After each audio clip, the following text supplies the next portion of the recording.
Hello everyone, this is Savita Chauhan. Welcome to Sunshine Classes. इस video में student हम discuss करने वाले हैं class first geography chapter first class tenth. Topic name sustainable development. Previous video में student हम discuss कर चुके हैं डेवलपमेंट रिसोर्सेज। अब हम सबसे पहले समझेंगे सस्टेनेबल मीन्स क्या होता है। सस्टेनेबल मीन्स होता है student to make something continue for long period of time without becoming less. यानी कोई भी चीज़ आप लंबे टाइम तक बनाए रखें और बिना नुकसान पहुंचाए। एंड हम कह सकते हैं शॉर्ट फॉर्म कीप हेल्दी, यानी किसी चीज़ को अगर आप या ध्यान रखें या उस चीज़ को हेल्दी रखें। लाइक अ एनवायरनमेंट, जैसे कि हम कहेंगे अगर हमें सस्टेनेबल डेवलपमेंट का प्रॉपर मीनिंग समझना है तो sustainable economic development means development should take place without damaging the environment. यानी आप प्रॉपर अगर अपना इकोनॉमिक डेवलपमेंट करना चाहते हैं सस्टेनेबल इकोनॉमिक डेवलपमेंट यानी प्रॉपर, तो दैट मीन्स आपको क्या करना पड़ेगा, एनवायरनमेंट को डैमेज नहीं करना विदाउट डैमेजेस, ताकि वो लॉन्ग टाइम तक आपके पास चीज़ बनी रहे। क्योंकि आपको पता है हमारे पास हमने पढ़ा था रिन्यूएबल और नॉन रिन्यूएबल रिसोर्सेज दोनों हैं। अगर हम नॉन रिन्यूएबल रिसोर्सेज को अपने पास कंजर्व नहीं करेंगे तो स्टूडेंट्स आप खुद सोचो, लाइक मिनरल्स हैं, फॉसिल फ्यूल्स हैं। मिनरल्स तो बहुत भी हैं जिसको आप रिसाइकल कर भी सकते हैं लाइक अ मेटल, बट आप जो नॉन रिन्यूएबल रिसोर्सेज हैं लाइक फॉसिल फ्यूल्स में अगर हम पेट्रोलियम की बात करें जिससे हमें डीजल और पेट्रोल एक्सट्रैक्ट करते हैं तो एक टाइम के बाद एग्जॉस्ट हो जाएगा, ख़त्म हो जाएगा। तो आप ये सोचो कि फ्यूचर जनरेशन के लिए उसे सेव कैसे कर सकते हैं। तो हमें क्या करना पड़ेगा, यानी सस्टेनेबल इकोनॉमिक डेवलपमेंट करने के लिए आप रिसोर्स यूज़ करो, जितना चाहे रिसोर्सेज को यूज़ करें, पर एक प्लानिंग से करें, प्रॉपर तरीके से करें विदाउट डैमेजिंग एनवायरनमेंट। क्योंकि अगर आप डैमेज कर रहे हो एनवायरनमेंट को तो दैट मीन्स आप क्या कर रहे हैं, अपने आप को भी डेंजर में डाल रहे हैं, अपनी लाइफ को भी, ओवरऑल जो एग्जिस्ट करती है अर्थ पे लाइफ वो भी डेंजर में है। और आने वाली जो जनरेशन है वो भी उनके लिए भी, जो अगर fossil fuel like a non renewable resources finish हो गए तो वो क्या करेंगे।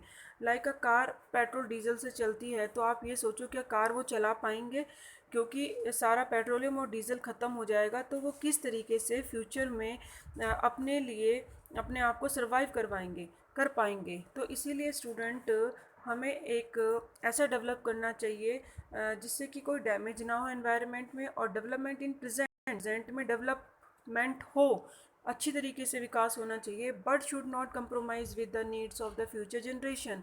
लेकिन फ्यूचर जनरेशन के साथ कोई कंप्रोमाइज़ नहीं होना चाहिए, यानी उनकी नीड्स को भी ध्यान में रखते हुए आप रिसोर्सेज को यूज़ करो, कि इस तरीके से यूज़ करो, आप भी यूज़ करें। और वो चीज़ें क्या होनी चाहिए, डिप्लेशन नहीं होना चाहिए एनवायरनमेंट के अंदर, और लैंड डिग्रेडेशन ना हो, पॉल्यूशन ना हो। क्योंकि ज़रूरत से ज़्यादा अगर एनवायरनमेंट प्रॉब्लम आती हैं, डैमेजेस होती हैं, तो डेंजर में लाइफ जो एग्जिस्ट करती है अर्थ में वो डेंजर में चली जाएगी। तो इसे कहते हैं सस्टेनेबल डेवलपमेंट।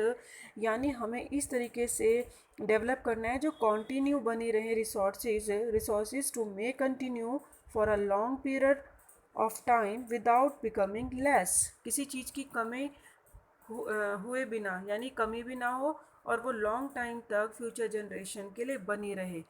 तो वो क्या कहलाता है स्टूडेंट, वो कहलाता है सस्टेनेबल डेवलपमेंट। अब इसी प्रिंसिपल के बेस पे सस्टेनेबल डेवलपमेंट के लिए रियो डी जेनरियो और समिट 1992, यानी जो रियो डी जेनरियो है, जो इसका सम्मेलन हुआ था 1992 में। तो ये जो सम्मेलन है जून में हुआ था 1992 में। 100 हेड्स ऑफ स्टेट्स थे। जो ये रियो डी जेनरियो की मीटिंग हुई थी, कहाँ पे हुई है, ब्राज़ील में। ठीक है, met in Rio de Janeiro in Brazil, जो कि ब्राज़ील के अंदर है। तो वहाँ पे ये मीटिंग हुई थी 100 स्टेट्स की, and for the first international earth summit. और ये पहला इंटरनेशनल सम्मेलन था, समिट थी, जहाँ पे एनवायरनमेंट को डैमेजेस को लेकर, प्रिंसिपल्स को लेकर डिस्कस किया गया। The summit was convergent problem of environmental protections and the social economic development at the global level. That means जो भी इसमें कन्वे किया गया था, एड्रेस किया गया था, जो अर्जेंट प्रॉब्लम हो रही है एनवायरनमेंट के लिए में, उनको प्रोटेक्ट किया जाए और किस तरीके से पूरे ग्लोबल लेवल पे यानी पूरे वर्ल्ड पर इकोनॉमिक डेवलपमेंट किया जाए। तो ये दोनों इश्यूज़ पे ध्यान देने के लिए ये मीटिंग की गई थी, प्रिंसिपल एड्रेस किए गए थे and the assemble leaders sign the declarations of global climate change and biological diversity. और जितने भी लीडर्स थे जो असेंबल हुए थे, इकट्ठा हुए थे, उन्होंने साइन करा और डिक्लेरेशन करा किस पर, कि हमें जो वर्क करना है, प्रिंसिपल बनाना है वो ग्लोबल क्लाइमेट चेंज पे और बायोलॉजिकल जो इतनी ज़्यादा डाइवर्सिटी पाई जाती है उसको लेके हमें वर्क करना है। The Rio convention endorsed the global forest principles and adopted agenda 21। और रियो ने कन्वेंशन करा यानी एंडोर्स करा और सबने सहमति दिखाई इस चीज़ के ऊपर कि हमें फॉरेस्ट प्रिंसिपल बनाने ग्लोबल लेवल पे और एजेंडा 21 को अडेप्ट करना है।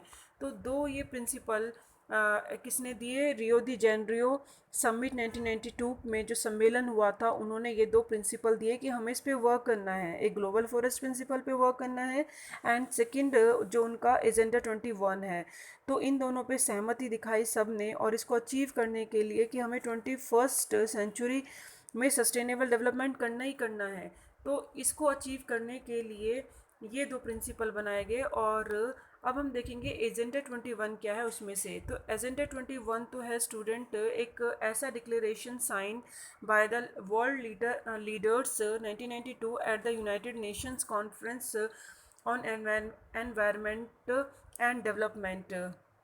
दैट मीन्स UNCED जो शॉर्ट फॉर्म है, इसकी फुल फॉर्म क्या है, यूनाइटेड नेशंस जो हैं उनकी जो कॉन्फ्रेंस हुई थी ऑन एनवायरनमेंट एंड डेवलपमेंट को लेकर। तो जितने भी ये वर्ल्ड के लीडर्स थे उन्होंने डिक्लेयर करा 1992 में, जिन्होंने मीटिंग में पार्टिसिपेट किया था, विच टूक प्लेस एट, कहाँ पे हुआ था, ब्राज़ील में, रियो दी जेनरियो में हुआ था। इनका एम था कि हमें अचीव करना है ग्लोबल सस्टेनेबल डेवलपमेंट, यानी ये हमारा सबसे पहला यही गोल होना चाहिए कि हमें किस तरीके से डेवलपमेंट करना है without damaging environment and save to the future generation. आप रिसोर्सेज को यूज़ करो और एनवायरनमेंट को डैमेज भी नहीं करो, और इस तरीके से हमें प्लानिंग करनी है। तो ये था agenda 21 and to combat environment damage, poverty, disease through global cooperations on common interest, mutual needs and shared responsibilities।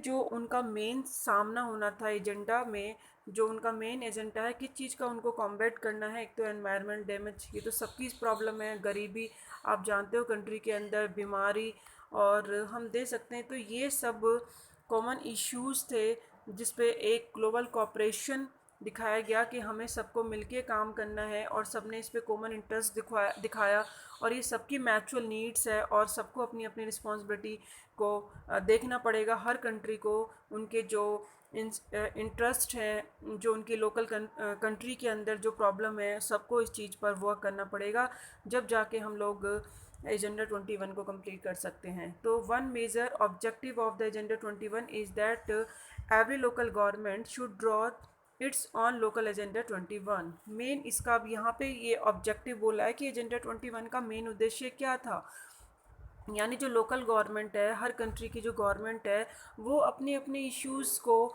Draw करे, निकाले कि वहाँ की क्या प्रॉब्लम है और वो उस पर वर्क करे। तो दैट मीन्स वो लोकल एजेंडा 21 में ही आएगा, क्योंकि अगर आप अपने कंट्री के इश्यूज़ पे वर्क करते हैं लाइक पॉवर्टी या एनवायरनमेंट डैमेज या फिर डिसीज़, क्योंकि हर गवर्नमेंट अपनी कंट्री की प्रॉब्लम को अच्छी तरीके से जानती है, और उस पर अगर ग्लोबली हम काम करें, सब मिल के काम करें, तो क्या होगा, उससे हम एनवायरनमेंट प्रॉब्लम को ख़त्म कर सकते हैं, या फिर कंट्री की जो भी प्रॉब्लम होती है, मेजर इश्यूज़ हैं, हम उस पर वर्क कर सकते हैं। तो ये था एजेंडा 21, और जो कि किस लिए बनाया था, वो बनाया गया था सस्टेनेबल डेवलपमेंट के लिए, जिसका एजेंडा